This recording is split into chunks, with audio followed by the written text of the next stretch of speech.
I keep hearing this conspiracy theory that we're being invaded. Now, I know we've all got eyes and ears to see ourselves, and we know what's going on in every town and every large city in the country that have become no-go zones. We feel the fear and we feel the tension in our communities, people scared, people not knowing what's going on, people talking about the government actually facilitating this and creating this problem.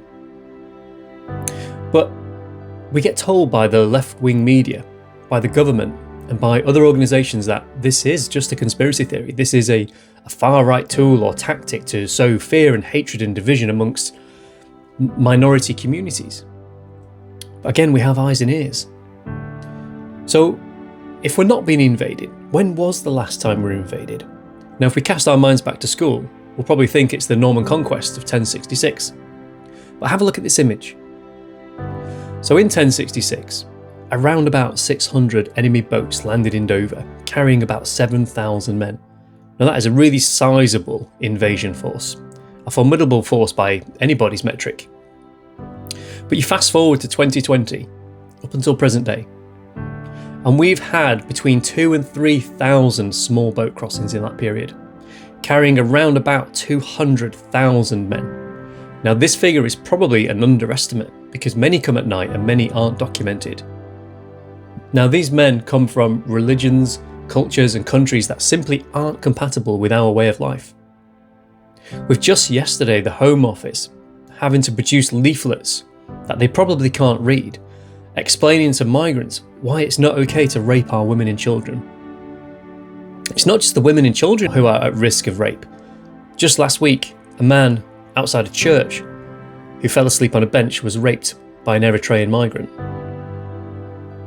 Now, if this isn't an invasion just because it didn't happen in one day and it's happened over a protracted period of 6 years, then I don't know what is. How do we measure an invasion? Because in 5 or 6 years, we've had 200,000 men come from countries and cultures that are not compatible. Many of them bringing drugs, many of them former murderers, many of them ISIS militants, Taliban militants, Boko Haram, Al-Qaeda, the Muslim Brotherhood, you name it.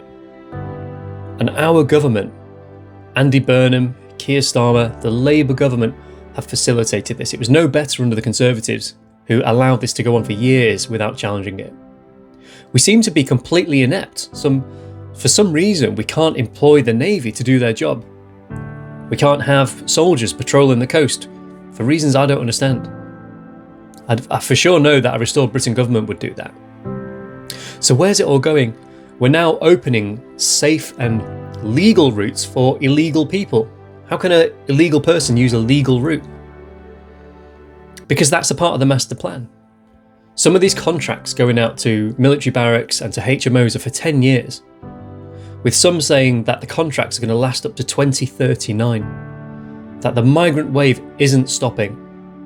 And the only thing that we're going to see from this is more and more and more terrorism, more rapes, more violent crime, more vape shops, more dodgy Deliveroos, more diversity barriers at Christmas markets, and the creeping and pervasive grip of radical Islam in the country, where we're told that women should cover up out of respect for our newfound friends. Well, this is our home, and we need to treat this like our home. When you go to bed at night, you lock your doors for the same reason, because you want to feel safe. You don't want people coming into your house and prowling around with malicious intents. Not when you're vulnerable. But this country is our home. Every last bit of it, and we are giving it away in droves. Our government, our police forces, our institutions like Border Force, they've stopped protecting us. They're facilitating this, they're actively facilitating it. Because they're importing voters. The same thing is happening in France, in Germany, in Spain. It's almost like there's some kind of globalist coordinated effort to destroy the European culture, the European race. And we just sat back letting it happen. So have another look at this image, because that's what 200,000 people looks like. That's not even 200,000. I couldn't even fit them all into the same image. But if that happened on one day, everybody would freak the fuck out. Everybody. But because it happened over 5 or 6 years, we're just about used to it. We're just about saying, well, what can you do? It's 1 or 2 boats a day. But that accumulation is just skyrocketing. And when they open the safe and legal routes into our country and they start bringing them over on aircraft and P&O ferries, we've lost. We're done. But that doesn't mean we're done right now. What we have to do is we have to take stock of this, and we have to realise that we have been invaded.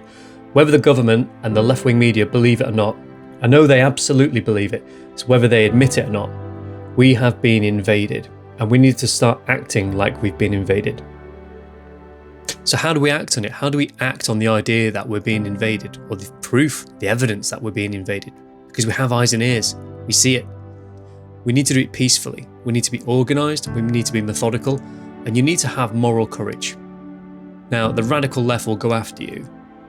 They'll cut you off, they'll not want to talk to you anymore. If you've got family members like I have, who think that you're a white supremacist, fascist, neo-Nazi sympathiser, just because you advocate against the mass rape and torture of vulnerable British girls and women, because you don't want a culture and a religion and an ideology that sits antithetically to our system and our way of life, because you don't want to erase thousands of years of culture overnight, because you want to stand for something that's bigger than you. But eventually, one day, we're all going to have to look to our kids, look to our grandkids, to our friends and family, and account for what we did right now. To say whether we stood up and we made our voices heard, we went to rallies and protests, we wrote to MPs, we shared this video, we made our number count, because one can become many. And we must maintain the moral high ground, because future historians are watching us right now.